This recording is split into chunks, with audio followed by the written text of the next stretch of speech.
Ajonjolí de todos los moles. ¿Qué nos diferencia a los seres humanos de los animales? Varias cosas, entre otras que podemos adaptarnos a las realidades. Y no es que en México tengamos que adaptarnos a algo que sea malo, sino al contrario, es algo nuevo porque hay más democracia, más participación de la gente. Eso significa la reforma judicial.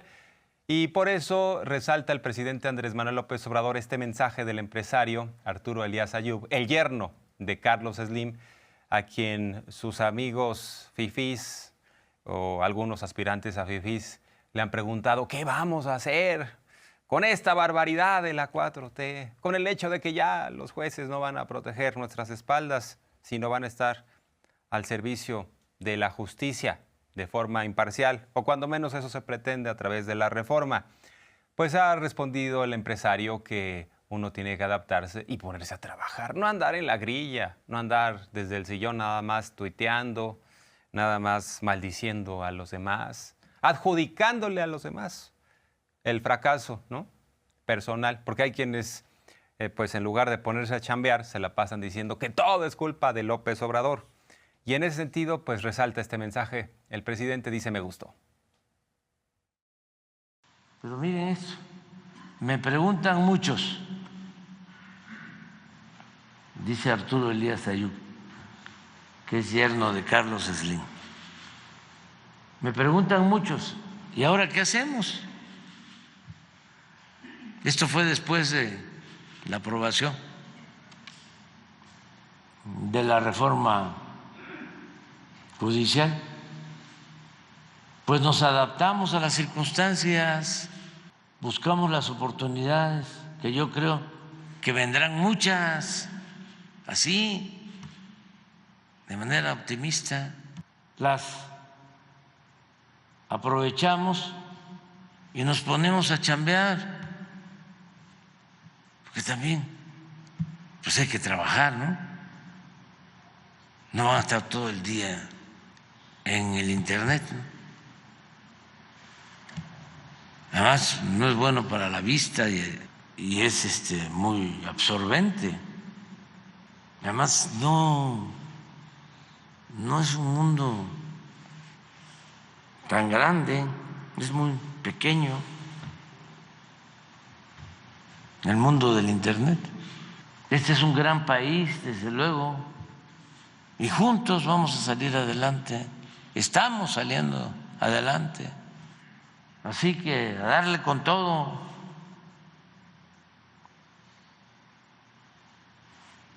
Me gustó, pero es muy alentador, ¿no?, que esto esté dándose también, ¿no?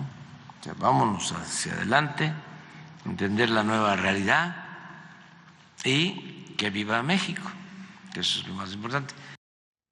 Bueno, en cambio, Claudio X González ha dicho que ya inició la resistencia. Bueno, ya lo sabemos, la resistencia al cambio, la resistencia a que muera el régimen de corrupción y privilegios.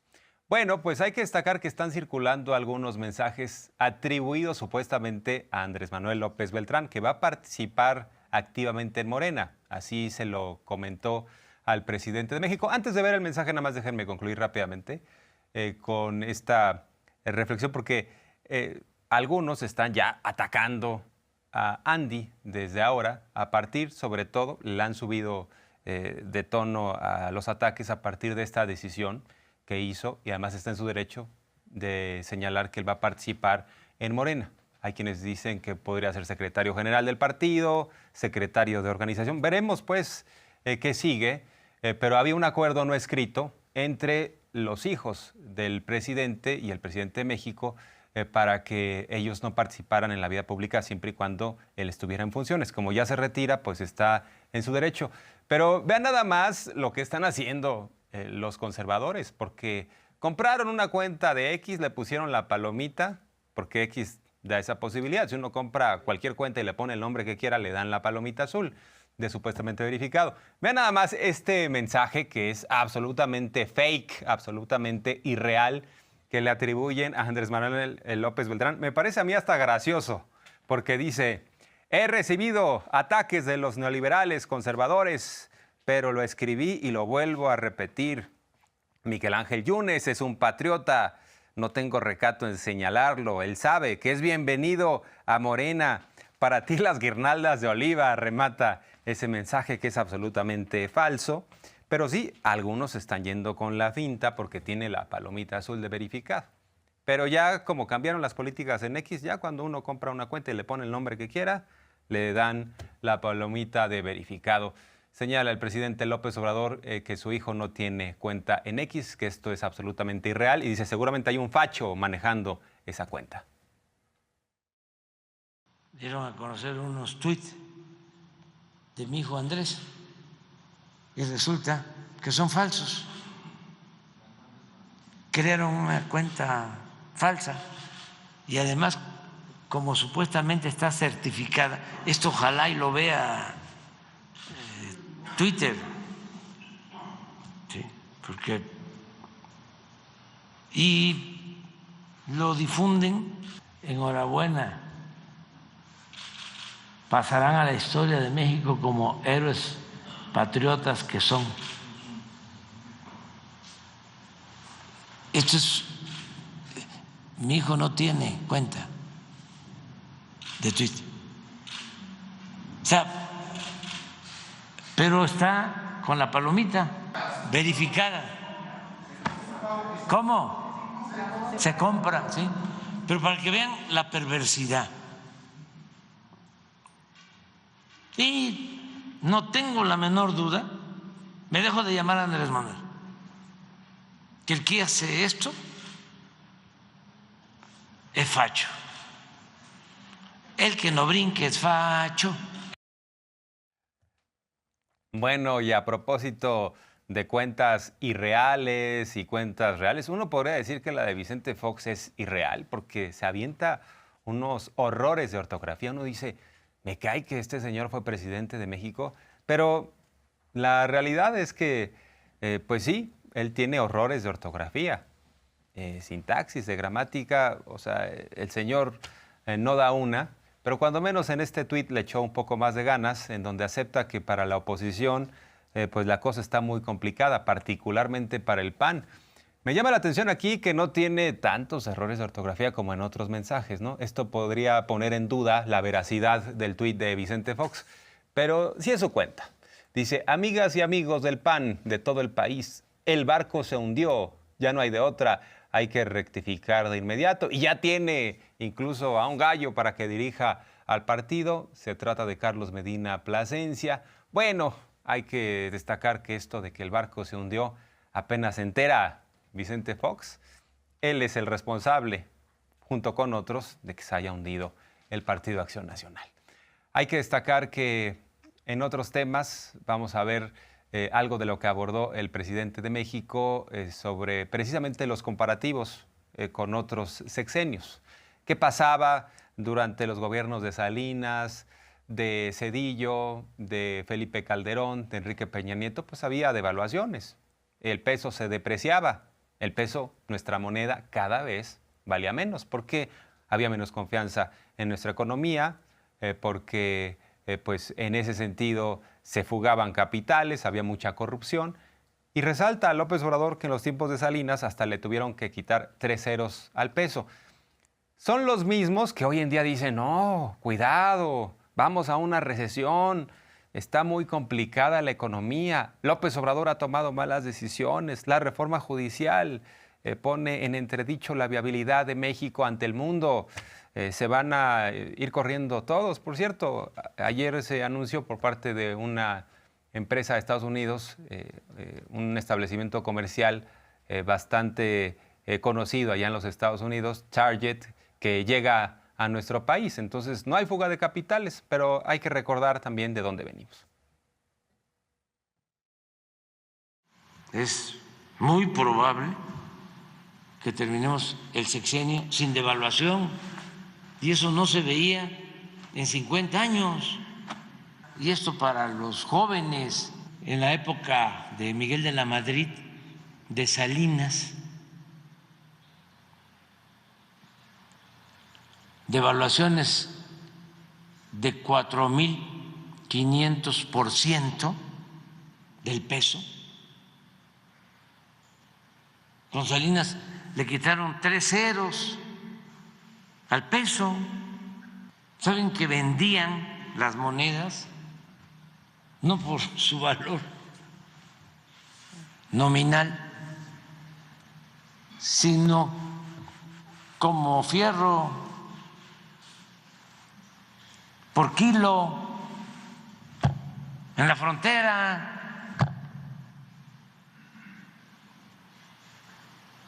Ya se olvidó todo eso. ¿Cuántas generaciones que vivieron siempre en crisis? Entonces, ¿por qué no vamos a celebrar que estamos logrando entre todos que eso ya no suceda? Bueno, y en esta mañanera hubo diversos mensajes también históricos. Nos aventó López Obrador una bola rápida. Dice que los 3 mejores presidentes de México han sido Benito Juárez, Francisco I. Madero y Lázaro Cárdenas. Pero que a partir de ahí todos son segundones. Yo la verdad tengo que reconocer que para la historia va a quedar Andrés Manuel López Obrador como, si no el mejor o uno de los mejores, mínimo el cuarto, ¿no? Precisamente tomando como referencia a Juárez, a Francisco I. Madero y Lázaro Cárdenas. Pero dice López Obrador que a partir de ellos 3, los demás son segundones. El mejor presidente de México, el presidente Juárez. Ni modo que hablemos que en el siglo XIX el mejor presidente fue Santana o Porfirio Díaz. No, Juárez. Y el mejor presidente del siglo XX, sin duda, el general Lázaro Cárdenas. Y ahí nada más hago una acotación. Un presidente idealista, demócrata, como Madero, no ha habido en la historia de México. Y es de los mejores presidentes demócratas del mundo. Francisco I. Madero, apóstol de la democracia. Sí, me dicen 3 presidentes: Juárez, Madero y Cárdenas. Y después de esos 3, todos los demás somos de segunda.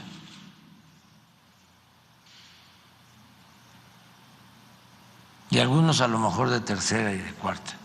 Bueno, pues hay que destacar que se armó la discusión en el chat de YouTube. Varios dicen que consideran que Andrés Manuel López Obrador es el segundo mejor presidente de la historia de México, detrás de Benito Juárez. Bueno, pues destacar que a propósito del régimen neoliberal que se está despidiendo, el presidente López Obrador llama la atención sobre lo que sucede con los medios tradicionales de comunicación, la radio y la televisión. Dice que hoy en día le dan más espacio a la oposición. Ciro Gómez Leiva, López Dóriga, Loret. Bueno, Loret creo que le da espacio a puros opositores, ¿no? Pero antes eso no sucedía. Recuerda a López Obrador los tiempos en los cuales había una censura, una cerrazón, además no existían las redes sociales. Recordó a mi señor padre Ricardo Rocha que le abrió las puertas allá en Televisa y le hizo entrevistas, también lo acercó con Emilio Azcárraga, el Tigre, y a partir de ahí también lo entrevistó Jacobo Zabludovsky. Imagínense cómo se ponía Zabludovsky, ¿no? De nervioso cuando alguien como Ricardo Rocha le abría las puertas a López Obrador, porque sí había una verticalidad en los medios. Era el prismo autoritario. También señala López Obrador que en su momento Carmen Aristegui lo entrevistaba, pero para cumplir una cuota, ¿no? Para simular que había pluralidad. Lo mismo después el propio Jacobo en sus tiempos como comunicador en una cadena de radio, que ni le preguntaba nada, nomás le decía, a ver, licenciado Andrés Manuel, lo escuchamos. Él aprovechaba cada segundo para que se amplificara su mensaje sobre la lucha, sobre la resistencia, sobre pues todas las convocatorias que hacía la izquierda progresista para luchar por los derechos sociales. Así que pues ahora son otros tiempos, hay libertad de expresión, pero ¿por qué los medios convencionales andan continuamente entrevistando a los opositores? Porque comparten las causas de los opositores, que es el regreso al régimen neoliberal.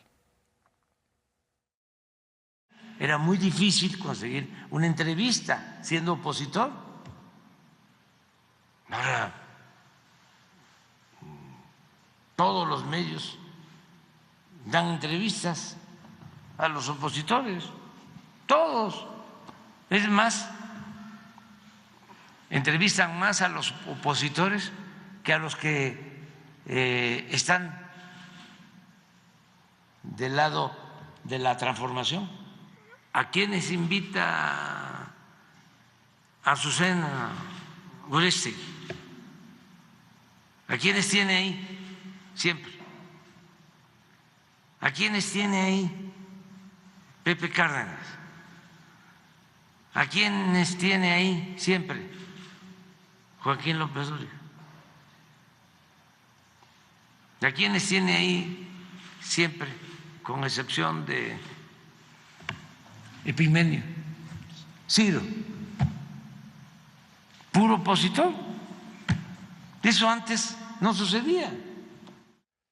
Y a propósito de su propia historia, el presidente López Obrador compartió la dificultad que tuvo como estudiante, porque le tocaba trabajar, venía de Tabasco, fue becado, después vivió en Copilco junto con otros estudiantes, no tenía ni para comer, por ahí le apoyaban con el alimento y pues hizo su tesis más adelante sobre el Estado nacional en México, una tesis que, de acuerdo a quien le llevó, a quien fue su directora de tesis, merecía una mención honorífica. Pero dice López Obrador, no me la dieron porque no tenía un promedio mínimo de 8. Y no tenía ese 8 mínimo porque era para mí muy difícil poder estudiar y al mismo tiempo trabajar. No tenía quizá el tiempo suficiente para dedicarle a los estudios. Pero pues ahora sí que es importante también escuchar de dónde viene López Obrador, quién es y por qué muchos decimos que ha sido consecuente. Porque no se olvidó de sus orígenes. No es un hombre que ahora se despida entre riquezas, que se va a ir a España, que vaya a poner restaurantes o que tenga ahorros indebidos de dinero del pueblo de México en fideicomisos en Andorra o en Suiza. Y bueno, pues hay que también escuchar de dónde viene López Obrador. Y ya hice la tesis. Hay una buena anécdota porque la tesis es un buen trabajo de investigación sobre la formación del Estado Nacional en México. Y estaba pidiendo mención honorífica para mí, ella, y le dijeron que no, porque no tenía 8 de calificación en la carrera. Saqué 7.7, 7.8. Por eso digo que terminé de milagro, porque era muy difícil la vida de estudiante. Para nosotros fue muy difícil, para mí, porque viví becado y viví pues en la casa del estudiante primero y luego en vecindades. Vivíamos en un cuartito en Copilco, El Alto, una vecindad, 4 compañeros, en litera,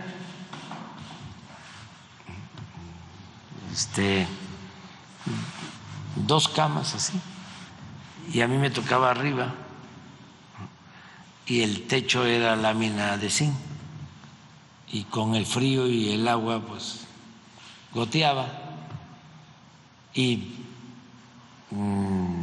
había problemas para la comida. Bueno, y a partir de las vivencias del presidente López Obrador de haber recorrido el país, cuando menos en 3 ocasiones, todos los municipios a ras de tierra, pues surge un nuevo modelo económico, ya no neoliberal, sino humanista, en donde coexiste la empresa privada, el libre mercado, pero también el Estado fortalecido, con inversiones públicas, rigiendo el desarrollo, velando porque haya un sistema de salud potente, igualmente educativo y de seguridad. Por eso dice que está muy orgulloso de este modelo, porque cuando le tocó también como estudiante, pues nada más se escuchaba en varias aulas sobre las recetas que venían del extranjero, del Fondo Monetario Internacional, del Banco Mundial, y México ya por fin se pudo despegar de esas recetas y hay que destacar que precisamente se aplicaron en el régimen neoliberal.